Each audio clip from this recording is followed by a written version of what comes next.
Advice drama शेर बन चुका है बहुत ही ज़्यादा इंटरेस्टिंग। जैसे ये शेर जो होता है वो अपनी बहन को बताता है उसके शौहर के बारे में। इस पर उसकी बहन जो होती है वो बहुत ज़्यादा अबदीदा हो जाती है। जैसे उसका शौहर सामने आता है तो वो उसको समझाने की कोशिश करता है, लेकिन इस पर उसकी बीवी जो होती है वो कहती है कि मैं किस बात का शौक बनाऊँ, इस बात का कि तुम इतने बेहिस हो गए हो, या इस बात का कि तुम जो है वो एक नौकरानी के साथ ताल्लुक बना रहे हो।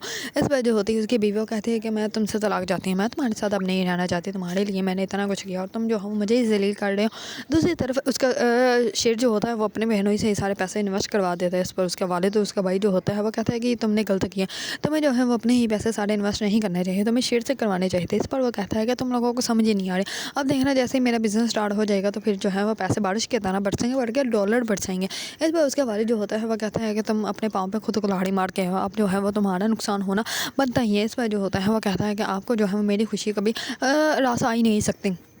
दूसरी तरफ शेर जो होता है वजह से मिलने के लिए जाता है, लेकिन वजह जो होती है वो उससे मिलने के लिए इनकार कर देती है और वो उसको कहती है कि मैं अपने वालिद के लिए जो है वो किसी की को भी ठुकरा सकती हूँ, उनकी खुशी जो है वो मेरे लिए सबसे आगे है और किसी की भी खुशी नहीं, ना ही मेरी अपनी खुशी और ना ही किसी और की खुशी। इस पर शेर जो होता है वहाँ से मुस्कुरा कर आ जाता है, क्योंकि शेर जो है वो उससे बेपनाह इश्क करता है और वो उसको जो है वो किसी भी हालत में तकलीफ नहीं पहुँचाना चाहता। अगर आप लोगों को ड्रामा शेर पसंद है और उसके बारे में न्यू अपडेट जानना चाहते हैं तो मेरे चैनल को लाइक, कमेंट एंड सब्सक्राइब करना मत भूलिएगा।